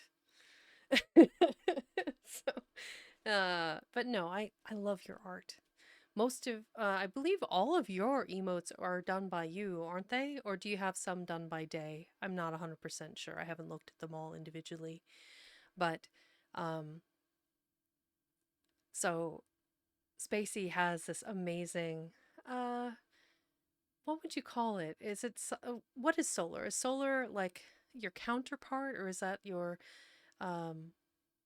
companion? Like, I don't know how to describe solar. Solar is like this intergalactic space tiger, and then Tora is an intergalactic space tiger, like, officer, I guess. It's really cool. Like, their concept is incredible. I love the fit, the color choices, the companion. Solar is incredible. If you haven't seen him, he's awesome. I love him in his kind of like spiritual genie form. It's adorable. Sorry, I won't. I digress. Yes. Okay. I'll get back to the story. Oh my goodness. I'm just about to get back to the story, and now we have a bunch of raiders. Oh, jeez. Hi, Wild. All done with Dead by Daylight, huh? Oh, earlier today, Wild's counterpart, Tiny Draculina, Tiny was playing the Dead by Daylight dating sim. That was really, really cool. Otaku Dan, you were playing too. I seem to recall you were the murderer the last I saw before I dipped out. But yes, welcome in. Welcome all of you wonderful raiders. Um, for those of you that are new here, hello. Welcome to the library. I'm Vexing, or Vexing Cat, or Miss Vexing if you're nasty. And that's a very old reference that I'm sure most of you won't get. I am a retro tiger librarian. I read classic literature and poetry and occasionally play games, mostly D&D and or Sea of Thieves. Feel free to take a moment to get settled in. For you raiders, Wild, Otaku Dan, Tiny, you were all working really hard. If you need to take a moment to hydrate, caffeinate, grab a snack, do whatever you need to, I completely understand. Just take care of yourselves. Um, Currently, if you're not aware, I am reading Jack London's White Fang, and we are in the last part of part 5. We are in chapter 5, The Sleeping Wolf, right after the actions of, gosh, what was his name? Jim Hall, I believe. Jim Hall You're had using the torch and the torch traveled not from. working. Oh yeah, I couldn't get to work properly earlier on, and I don't know what I was Not doing until wrong. not until they're like right on top of you for some Oh, reason. oh! Whoever just came through the door is the infected, and that is the person with the big hat. It's Debbie. Fuck you! 3 times. You Stop fucking shooting! cunt! We're doing this Being a 3 terror coming through times. the door We're at doing the this same again. time 3 as times me. you've accused me for no Hang on, goddamn reason. hang on. Mm. Those were old models for both Tiny and Wildosis. I recognized Debbie. I did not know the other two right off the bat. But yes, they were playing Dead by Daylight. It was incredible. I like it when it's a 5-man team. When you've got 5 people and then you're switching off who's the killer and who's hiding. And it's beneficial too because you can make your own lobbies and practice and get good numbers for the killer. You can get better yields on making sure you get people hooked and getting your kills, and then as the gamers, you can get all of those escapes and your pallet drops and your unhooks and all of the checks and balances on the engines. I've watched a ton of that game. I've played very, very, very little of it. I'm not very good at it. And I hate that heartbeat in my ear. It's just, it drives me up the wall. I like other scary games. That is not one for me. I digress. Back to it. Everyone, let's get back into it. Where was I before I got completely awestruck and off the wild? Okay. We were ahead here. So, frankly, he has one chance in 1,000, announced the surgeon, after he had worked an hour and a half on Whitefang. Dawn was breaking through the windows and dimming the electric lights. With the exception of the children, the whole family was gathered about the surgeon to hear his verdict. 1 broken hind leg, he went on, 3 broken ribs, 1 at least of which has pierced the lungs. He has lost nearly all the blood in his body. There is a large likelihood of internal injuries. He must have been jumped upon. To say nothing of 3 bullet holes clear through him, 1 chance in 1,000 is really optimistic. He hasn't a chance in 10,000. But he mustn't lose any chance that might be of help to him, Judge Scott exclaimed. Never mind expense. Put him under the X-ray. Anything. Whedon. Telegraph at once to San Francisco for Dr. Nichols. No reflection on you, Doctor, you understand, but he must have the advantage of every chance. The surgeon smiled indulgently. Of course I understand. He deserves all that can be done for him. He must be nursed as you would nurse a human being, a sick child. And don't forget what I told you about temperature. I'll be back at 10 o'clock again. Sounds good, Wild. Time to stretch. Okay. You got it. Yeah.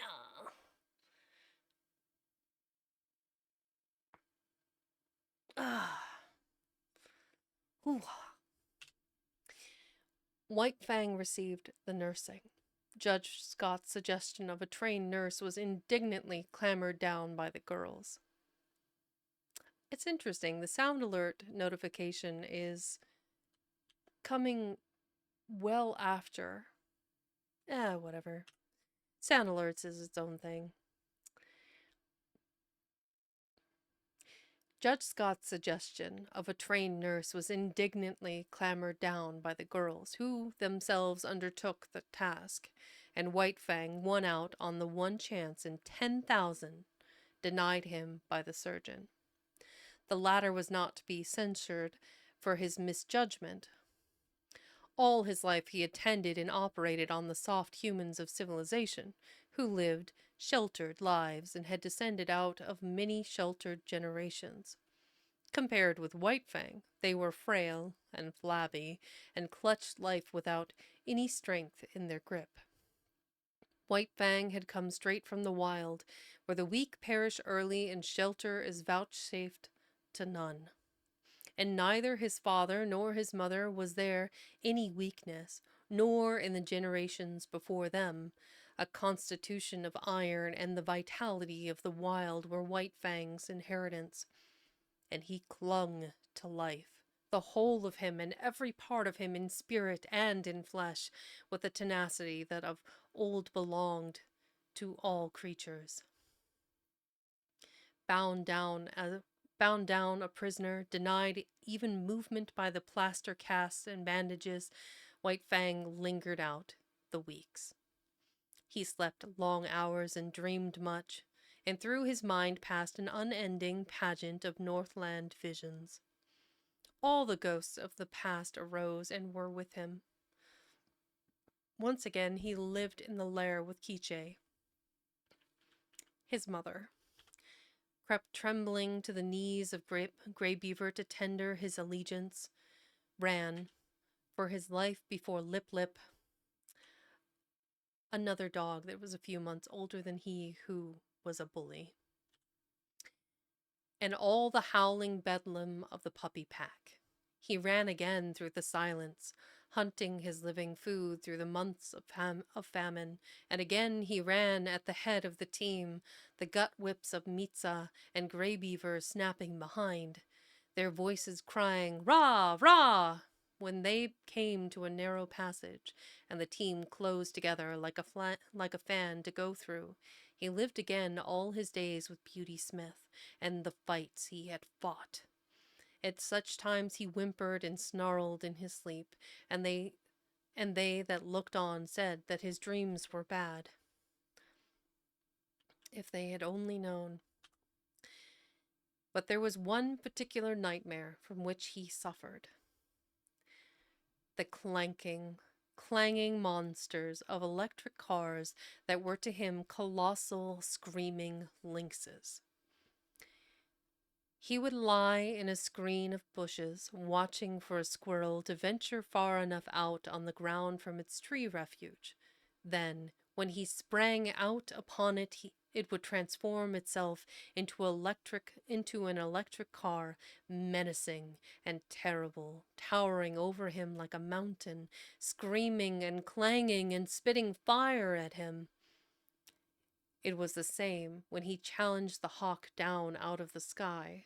Down out of the blue it would rush as it dropped upon him, clanging, changing itself into the ubiquitous electric car. Ubiquitous. Now that's a $5 word. Or again, He would be in the pen of Beauty Smith. Outside the pen, men would be gathering, and he knew that a fight was on. He watched the door for his antagonist to enter. The door would open, and thrust in upon him would come the awful electric car. 1,000 times this occurred, and each time the terror it inspired was as vivid and great as ever. Also, I just noticed, Aloria, thank you for the follow. I appreciate it. I believe you were also playing with Wild and Tiny today.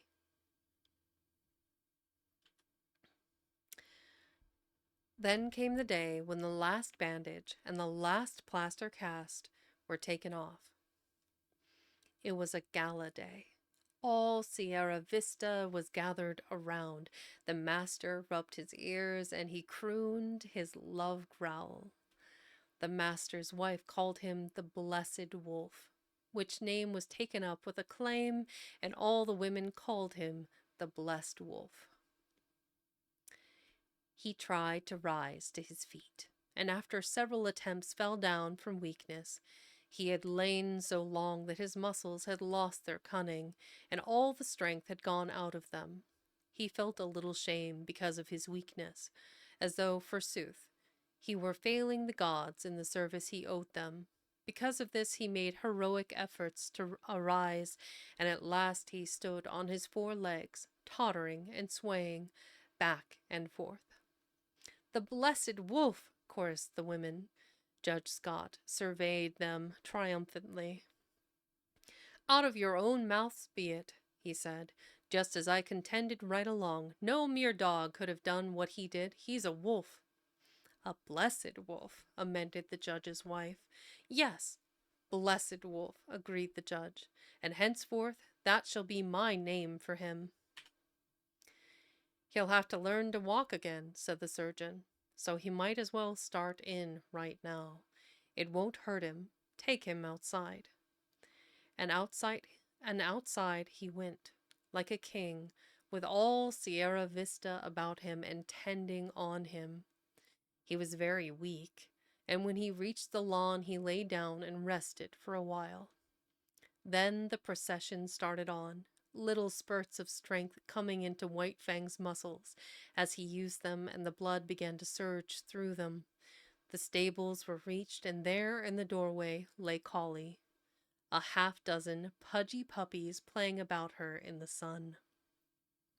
White Fang looked on with a wondering eye. Collie snarled warningly at him, and he was careful to keep his distance. The master with his toe helped one sprawling puppy toward him. He bristled suspiciously, but the master warned him that all was well. Collie, clasped in the arms of one of the women, watched him jealously, and with a snarl warned him that all was not well. The puppy sprawled in front of him. He cocked his ears and watched it curiously. Then their noses touched, and he felt the warm little tongue of the puppy on his jowl. White Fang's tongue went out. He knew not why, and he licked the puppy's face. Hand-clapping and pleased cries from the gods greeted the performance. He was surprised, and looked at them in a puzzled way. Then his weakness asserted itself, and he lay down, his ears cocked, his head on one side as he watched the puppy. The other puppies came sprawling toward him to Collie's great disgust, and he gravely permitted them to clamber and tumble over him. At first, amid the applause of the gods, he betrayed a trifle of his old self-consciousness and awkwardness. This passed away as the puppy's antics and mauling continued, and he lay with half-shut, patient eyes, drowsing in the sun. Yeah. So these are some of the other books here that he wrote. The game, I think that came out in 1909. War of Classes, The Sea Wolf, that was another really good one. Call of the Wild, that's 1903. Faith of Men, The Children of the Frost. I think that was another one in this kind of Arctic series, I believe. The People of the Abyss, that's another big one that was very well received by society. Moonface, Collaboration, and The Tales of the Fish Patrol. Can you imagine a book, a hardback book? Well, to be fair, in the 1900s, when you would purchase a book, you wouldn't purchase a book as we imagine a book, whether it's leather bound or cloth bound or sewn together. You basically get a ream of paper that was the pages of a book, and then you would take that to a book binder who would turn it into either like a leather bound book or a fabric bound book or a paper bound book, depending on your inclination. But a lot of those like classic leather bound tomes that are from these larger collections would be selected by a bookbinder, like a someone who purchased the book would say, I want this done in ox blood, cow leather, etc., gold leaf, silver leaf, whatever they wanted. And then the bookbinder would make it. And so a lot of those curated libraries that were belonging to private individuals have all the same style of book cover. Anyway, I digress. I get into these like non-tangential things, but yes, that was a good ending. I think that was a good story. There are parts of it I liked less than the whole. Just obviously, anything to do with the violence done to White Fang, either by the tribe, the other dogs, everything to do with Beauty Smith. Damn the man. And he got off so lightly. Yeah. But overall, I liked this story more. The 1903 Call of the Wild was his like first attempt, I believe, at literature, like in a grander sense, like his first novel after he left Alaska here. So he was an interesting author, and if you weren't here at the very beginning, Jack London was the very first self-made millionaire author of American origin. So at 13 years old, he started his journey to becoming an adult. He ran away from home. He stole $300 from not his mother per se, but like his motherly caretaker, who was an ex-slave. He stole $300 from her, which was not an insubstantial amount of money. That was quite a bit. Purchased a small sailboat with said money, and then stole oysters, and would turn in other oyster thieves until he got enough money that he just sailed up along the peninsula up to Alaska. Yeah, he was a wild one. He went to college, I believe, in California for a year at like 20 years old after he came back from Alaska. He never finished elementary or high school. Like, he didn't go to high school. I don't think he finished elementary school. He was self-taught through the library. Haha!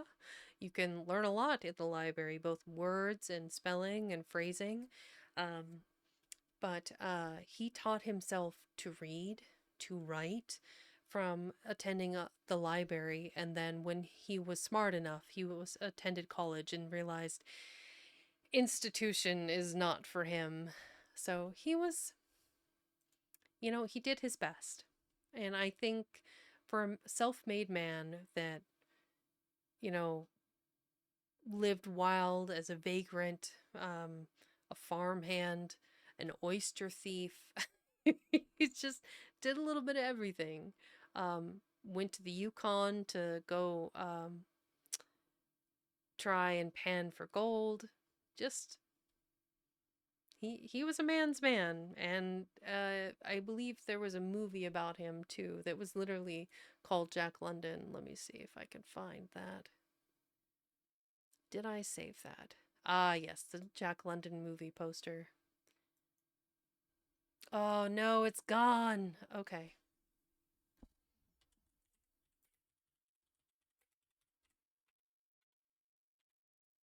Ah, here we go. Da da da da. This is the one. He was a man. Yep. Here is a man. Jack London. Yeah, his time in the Yukon, that amazing sailboat. He was something else. One of these days I should like throw together a viewing party and watch this. I bet by modern day standards it probably wouldn't be the best, but it came out in 1943, which, if memory serve, Jack London died in. He died at 40 years old, so he was super young. Um,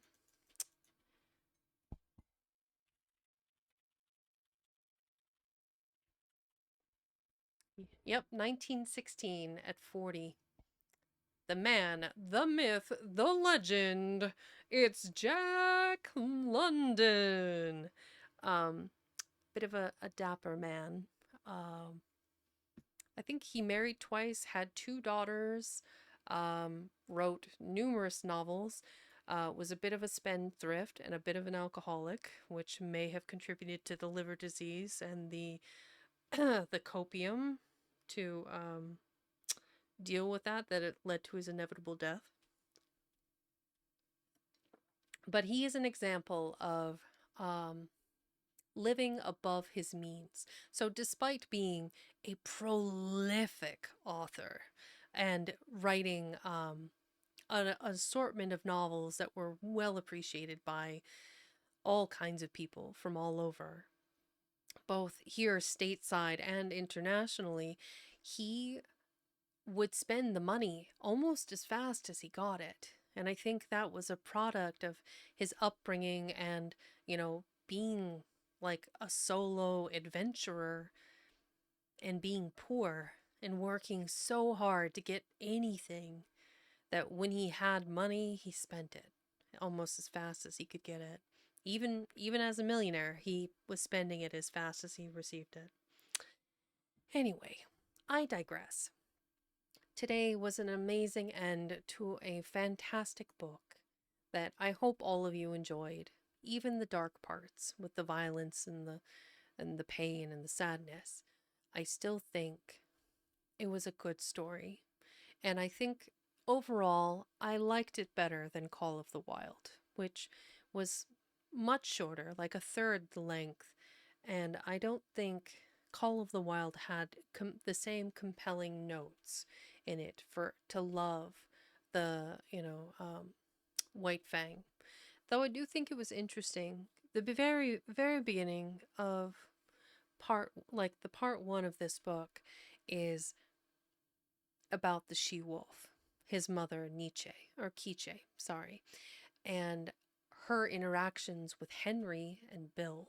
Henry and Bill were dog mushers, carrying a large coffin with a rich man's body in it. Yes. Well, all of the VODs should still be up here on Twitch, and I let them peter out, and when they peter out, then I put them up on my YouTube someday when I have time and or inclination or have the funds to hire an editor. I'll do something with them. In the meantime, when they expire here, I post them on YouTube. So I think there's been a couple of times it's posted about the link tree, blah blah blah. Link tree. So if you want to catch any of my previous stories, I did Mary Shelley's Frankenstein, I did Bram Stoker's Dracula, I did R.L. Stevens' Treasure Island. I recently posted Carlo Collodi's Pinocchio. I did a number of classical myths and legends. I'm trying to think of the word fables. There we go. I did a whole collection of fables. And I think I might wind up going back to those eventually. I feel like the fables have this intrinsic sway on the human psyche, perhaps because I think a good number of us are raised with those fables, whether they're Aesop's fables or Hans Christian Andersen or Wilhelm or Jacob. I can't remember their last name. Brothers Grimm. There we go. Jacob or Wilhelm. I can remember the first names, cannot remember the last name. The Brothers Grimm, their stories. I eventually want to do like The Little Mermaid, the original one. And there's a couple others. Oh, welcome in, Eno Somni. That's a good name, Eno Somni. Welcome in. Thank you for the follow. But we are kind of at an end for today. I do want to find somebody we can go visit and say hello to. I think I will bear with me a second. Ba-ba-da-da. Let's see here. Let's pull up Jack. There we go. We'll all go on a nice little visit to, who do we have? It would be nice. I wouldn't mind visiting a friend we haven't seen in a while. My friend Slightly Stupid Bear is doing Helldivers 2. I've got, oh, Neff is on. They've been reading some Brandon Sanderson, so a modern author. Good work though, very good work. Why don't we go visit Neff? You guys can check out their work too in their library. So bear with me a second. And we shall go reading. Alley-oop. So, Neff. Oh, this name. Darath. There you are. Reading fun. Okay. All aboard. Choo-choo to the raid train to go see Neff. I think you'll all enjoy their work. In 3, 2, 1. Alley-oop.